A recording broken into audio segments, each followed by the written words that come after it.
Ms. Moore, aside from having to do interviews, is your day going great so far? Yeah. Well, if Yeah. it wasn't, I wouldn't tell you because I don't want to spoil your day. Like a true show person. And Right. so many things I want to ask you, but the first thing coming up, we're going to see you on a great new Tubi series that's a Moesha spinoff. Is that being filmed this summer? Yes. Starts filming it in June. That's if the strike doesn't postpone it. Right. That is something that people are looking towards, but hopefully not. But over to you here. So I'm talking to a person who's a Tony winner, a multi-Grammy Award nominee. I don't know whether to call you an actress or a singer, an actress, singer, a producer. What do you like to be thought of? Just call me. I don't want to be forgotten. I want to be remembered. And I've gotten very insensitive to categories or labels. Whatever you call me is fine with me. Well, you started off on stage, then your recording career took off, then you kind of went back to Broadway while having pop success. So was the goal all along to be both a working actress, singer, and theater person? No, I just wanted to see, I wanted to be in the music industry. I was a public school music teacher first. I didn't know that. Wow. Did you teach in New Jersey? I taught in Newark, yes. So you taught in Newark before it became this place with $7 lattes. Oh, that's how much they cost? Well, when you go to Newark, way before that. when you go to Newark now, there's the Performance Arts Center Opera Hall, there's the Prudential Center, there's the Red Bulls Arena. That cannot look anything like where the Newark very different. It's progressing, it's still progressing. Yes. Yeah, when I go through all the places that you lived, in living in New York City when you did, and going to Montclair State University and growing up in Newark, it's kind of like if you lived there, it was going to get much better. If I lived there, or if anybody lived there. Either or. Every place that you moved to got expensive a couple of decades later. Well, it also got better, continued to grow. And of course, New York, I think is so fabulous because it's the mecca for people who want to come from anywhere in the world and create a dream and make it come true. So that's the substance of New York, from the Pilgrims on down to our time. And of course, New York is in New York's shadow. So we have to do the same thing. Right. Well, the upcoming show that you're working on for Tubi, is that being filmed in Atlanta? No, I think it's going to be filmed in LA. Oh, wow. Well, something I'm curious about over time, as an East Coaster, are you starting to see that very few things are filmed in New York these days? No, I don't think so. I think things are so diverse and so multiple because of the internet. You just can't know all the things that are going on. I live in West New York, New Jersey, and I'm right on the Hudson River. And it's so crowded with high risers, and they're getting taller and taller and that means work and all kinds of things are still being created and being renovated. We've heard about a couple of the garages and buildings that have been collapsing because some of them are so old, they need to be torn down and rebuilt again. But I think in general, it speaks that the foundation is bedrock. It's on rivers and it goes out into the Atlantic Ocean, so that then it goes to the whole European world. And on the other side, you can go to the Asian world, the Eastern world. There's the location and the substance of what the land is actually made of makes it a mecca for dreams to come true and continue to reinventing and spread that. So I think because of cities like Chicago, New York, Atlanta, major cities, LA, America is going to continue to be the land of dreams. That's what I think. I hope you're right. That would help a lot of people like myself if it continued to prosper. It's just very, very difficult. It always seems like it's going to fall apart, and it does. But then somehow it gets rebuilt again. So keep hope alive. Exactly. So what are you doing these days besides, hey, we're going to see you on a TV show here, you're going to play live? What's keeping you busy at the moment? Well, I'm beginning to start a fresh, I guess, era of my tour because everything was shut down because of COVID. Right. I have a new album project called Imagine. And you said, what should I call myself? A singer, actress, an actress, singer. I think a singer, actress, singing that's my anointing, that's my base. It's for Afrocentric people, African Americans. Music has always been our heart, even when we were slaves, and it was a base for everything else to come out of. So I'm going to stay really.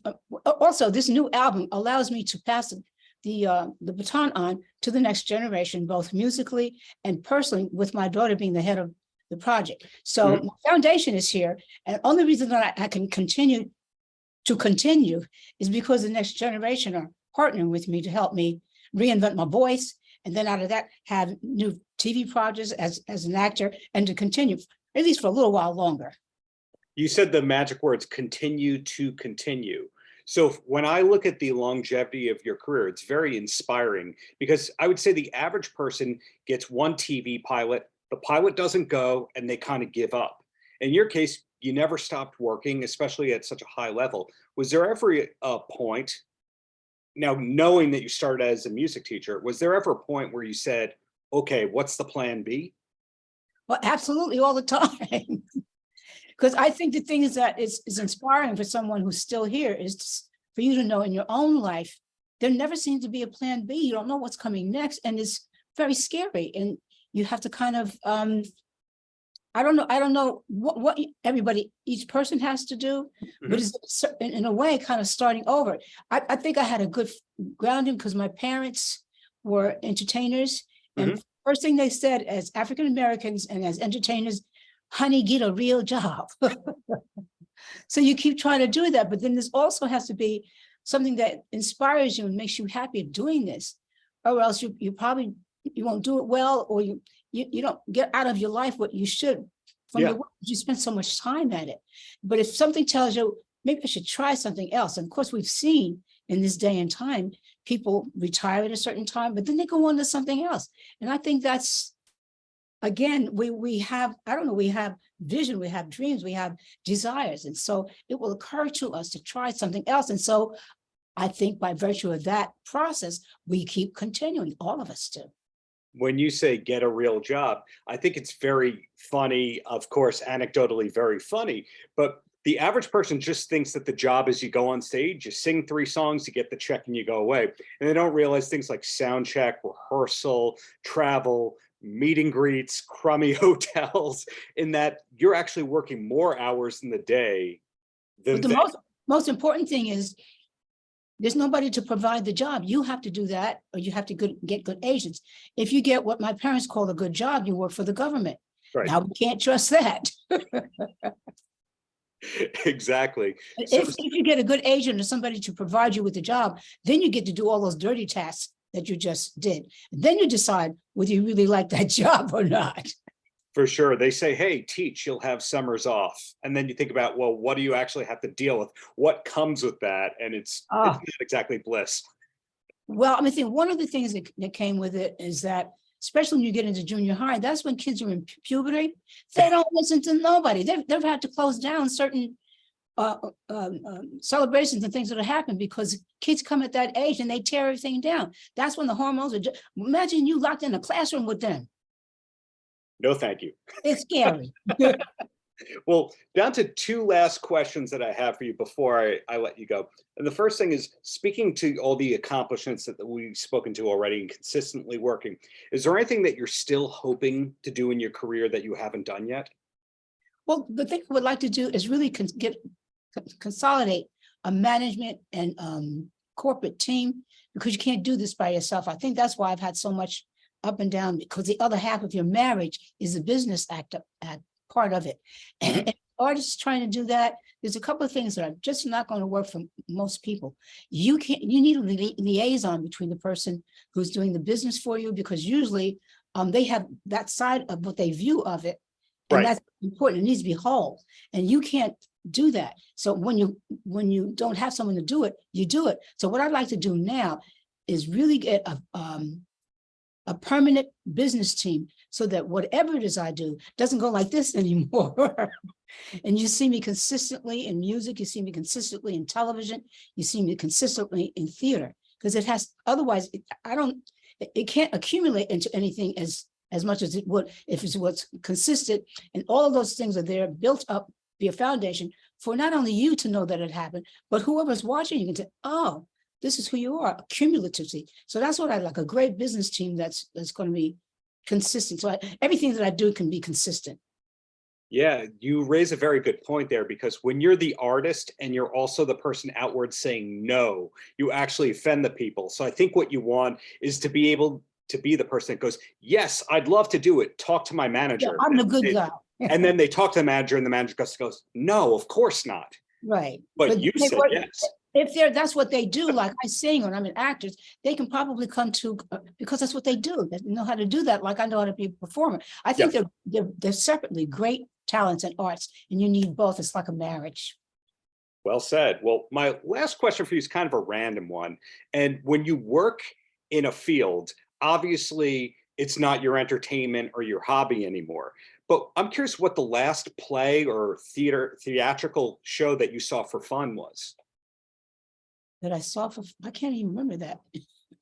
Okay, concert is also fine. I'm curious what a great live performer like yourself it's not, does for enjoyment. Category. It's not that it's a play or a musical or music something. It's just that I guess I haven't really, because I've been trying to run my own career, I haven't really had time for leisure. I'm looking forward to also leisure, because I love these things and I love to be able to just sit and relax. And if I don't see something, I'm not trying to see, okay, what was the business part of it? How can I do that? How can I get somebody? You know, I'm always still working.